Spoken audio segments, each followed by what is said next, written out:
സർവശക്തനായ ദൈവത്തിൻ്റെ അതിപരിശുദ്ധ നാമം അതിയായി മഹത്വപ്പെടുമാറാകട്ടെ. കർത്താവിൽ പ്രിയരെ, നിങ്ങൾക്ക് ഏവർക്കും വീണ്ടും പ്രഭാതവന്ദനം. അല്പസമയ ധ്യാനത്തിന് ഒരു തിരുവചനം വായിക്കുന്നു. അപ്പോസ്തലനായ യാക്കോബ് എഴുതിയ ലേഖനം 4-ാം അധ്യായം 8-ാം തിരുവചനം.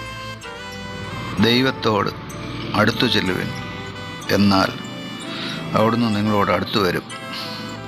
കർത്താവിൽ പ്രിയരെ, നാം വായിച്ചു കേട്ട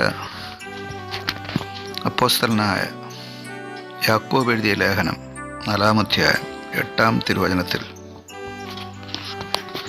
ദൈവത്തിൻ്റെ പരിശുദ്ധാത്മാവ് സംസാരിക്കുകയാണ്. ദൈവത്തോട് അടുത്തു ചെല്ലുവാനാണ് ആഹ്വാനം ചെയ്യുന്നു. നാം ദൈവത്തോട് അടുത്തു ചെല്ലുമ്പോൾ എന്ത് സംഭവിക്കും എന്നുള്ള ഉത്തരം കൂടെ ഇവിടെ രേഖപ്പെടുത്തുകയാണ്. ദൈവം നിങ്ങളോട് അടുത്തു വരും. ദൈവത്തോട് അടുത്തു ചെല്ലുവാനുള്ള ഈ ആഹ്വാനം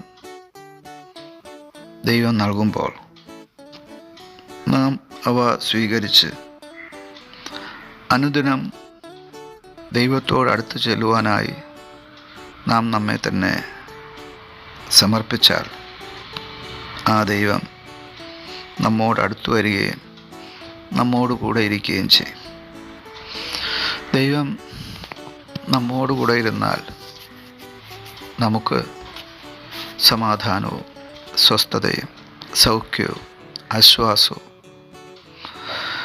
മറ്റു സകലവിധ അനുഗ്രഹവും നമുക്ക് ലഭിക്കുവാനിടയാവും. സകലവിധ നന്മകളും ലഭിക്കുവാനിടയാവും.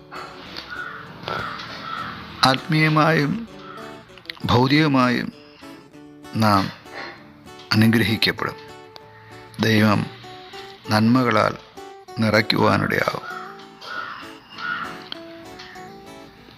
അതിന് നാം ദൈവത്തോട് അടുത്ത് ചെല്ലേണ്ടത് അത്യാവശ്യമാണ്.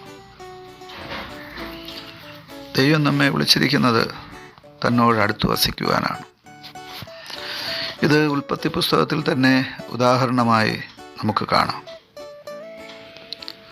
മുഴു പ്രപഞ്ചത്തെ 6 ദിവസങ്ങൾ കൊണ്ട് സൃഷ്ടിച്ച സർവശക്തനായ ദൈവം തൻ്റെ സൃഷ്ടിയുടെ മകുടമായ മനുഷ്യനെ സന്ദർശിക്കുക പതിവായിരുന്നു. ആ ഏദൻ തോട്ടത്തിൽ അവരുടെ വാസം ദൈവം നിരീക്ഷിക്കുക പതിവായിരുന്നു. അവരെ ദൈവം നിരീക്ഷിച്ചു വരുമ്പോഴാണ് ദൈവം അവരുടെ കുറവുകളെ, പാപങ്ങളെ, ലംഘനങ്ങളെ മനസ്സിലാക്കുവാനിടയായത്. തുടർന്ന് ദൈവം കൊടുത്ത കൽപ്പനകൾ നിരസിച്ചതിൻ്റെ ഫലമായി ദൈവം തൻ്റെ സാന്നിധ്യത്തിൽ നിന്നും അവരെ അകറ്റി നിർത്തുവാനിടയായി. അഥവാ ഏദൻ തോട്ടത്തിൽ നിന്നും പുറത്താക്കുവാനിടയായി. ഇവിടെ ആദം ഹവ്വ ദമ്പതികൾക്ക് എന്താണ് സംഭവിച്ചത്? ദൈവത്തോടൊപ്പം ദൈവ സാന്നിധ്യത്തിൽ ദൈവം തങ്ങൾക്ക് നിയമിച്ച ആ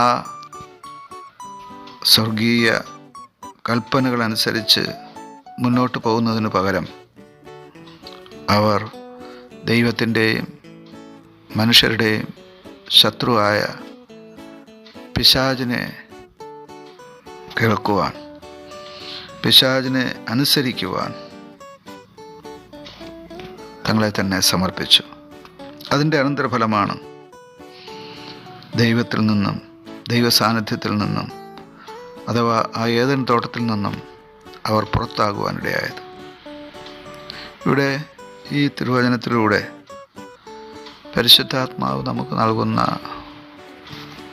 നിർദ്ദേശം, ഉപദേശം